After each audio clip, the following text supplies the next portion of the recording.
began to put out about me, that's not true. Because P. Diddy be wanting to party. And you gotta tell him no. You got to tell him no. P. Diddy accused of sexual assault by producer Lil Rod. And Diddy been doing this for a real long time, bro.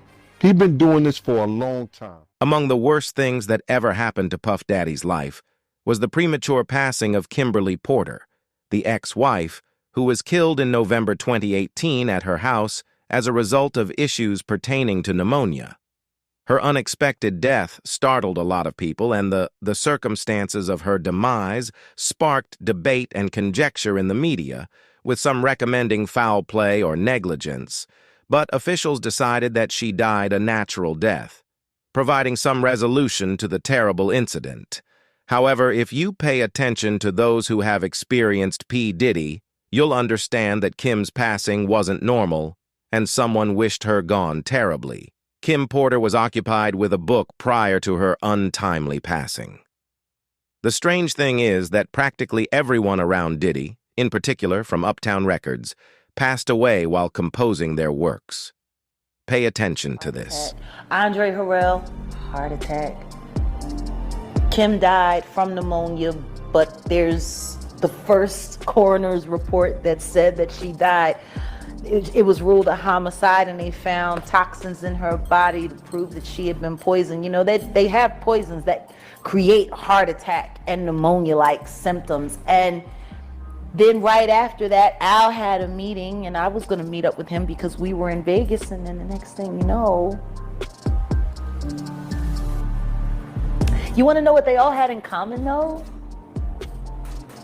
The survivors and the late of Uptown Records, they were all writing tell-all books. Andre was writing a book right before he died.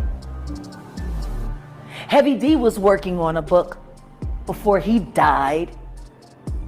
Kim Porter was working on a book before she died. And Al B. Sure was working on the documentary of his life. And then he goes into a coma. Has Puffy ever been in a coma? Has anything happened to him? He must be the luckiest motherfucker, because it seems like everybody that worked at Uptown Records from the very beginning is gone. November 2023 will see the singer Cassie submitted a shocking federal action taken against Sean, her ex-partner, saying she was subjected to violent violence during the course of their partnership. The allegation was that Combs' abusive varied from thrashing Cassie to having sex wrongdoing.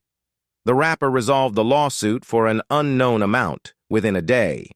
But ever since, more individuals have sued Combs, alleging a variety of violent actions, such as sexual wrongdoing and human trafficking.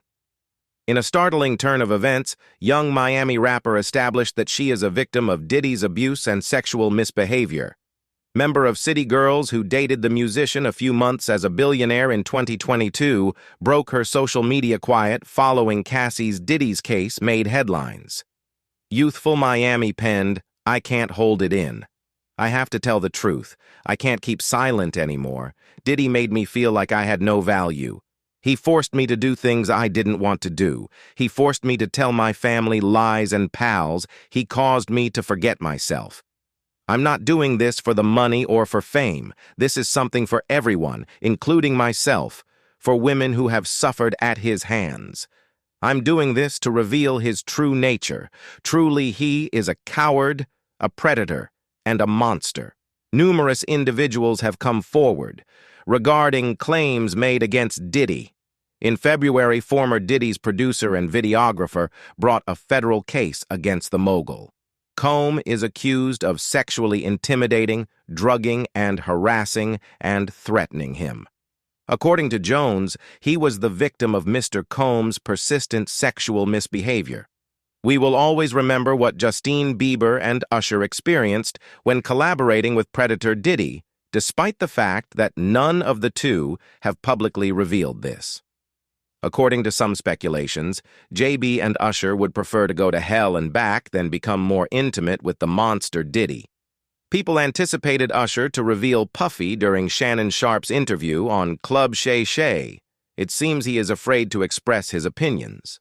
When Howard asked him if he would allow his children simply hang out with Diddy, Usher said, "I would never allow that." Send your kid to Puffy camp? Hell no. Thus, if Diddy was a truly wonderful person because he asks why he wouldn't let his children to surround him, the answer is straightforward. Diddy is a monster, and he is aware of this. Why even was he attempting to express this? He can't even tell the lies that fill his existence. Keep up with him at times when he reveals himself without realizing it. When individuals such as 50 Cent talk about him being gay, it is not a new thing. This person has been demonstrating to us that he hasn't been straight since the beginning. Therefore, why is it that witnessing T.D. Jake, a man of God with him, truly gives a different feeling for me? West Coast, East Coast, notorious. The 1990s hip-hop rivalry reached a peak in the passing of two legendary rappers. Puff Daddy had a tight relationship with a renowned, notorious big who was killed in a drive-by shooting that occurred in 1997. Tupac Shakur, 1996's murder, also rocked the music. Conspiracies and global theories attaching Puff Daddy to the two fatalities, while there's no hard proof linking him to these terrible occurrences. Over time, the rumors have remained persistent. See Keith D's most recent admissions. Puffy, who believed he was untouchable, may have to go to jail. Time for the transgressions he believed he would never be tried for. A lot of people believed Puffy was connected to Tupac's murder. The only missing part was someone who could have connected him to the offense, which is where Keith D comes in. It's believed that Puffy desired Tupac and Suge Knight gone. The legendary rapper made a $1 million offer for anybody who would eliminate death row superstars. That absurd amount, together with the anger Keith had for Tupac for beating his nephew Orlando, later on persuading his nephew to eliminate the two. But this is how things ended up being sour for Puffy, notwithstanding his belief that he was astute that the rapper did not pay Keith for his job. It's thought that Puffy informed Keith D that it wasn't an appropriate time for him to conduct any business with him, because he was among the suspects, so the authorities will be observing him intently, which was a legitimate response to be truthful, but regrettably Puffy never kept his word until now, even though Keith D has attempted to get in touch a few times already. Now that Keith D is facing jail time, I doubt that he will refrain from speaking. I mean, what's the importance of shielding a person who forgot about you after doing him a great service? Perhaps this was the moment when Puffy should fall. It doesn't appear good for the renowned rapper.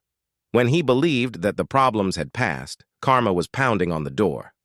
Tell me your thoughts on this, please, and what you think should happen to Puff for the deaths of these legends like Tupac.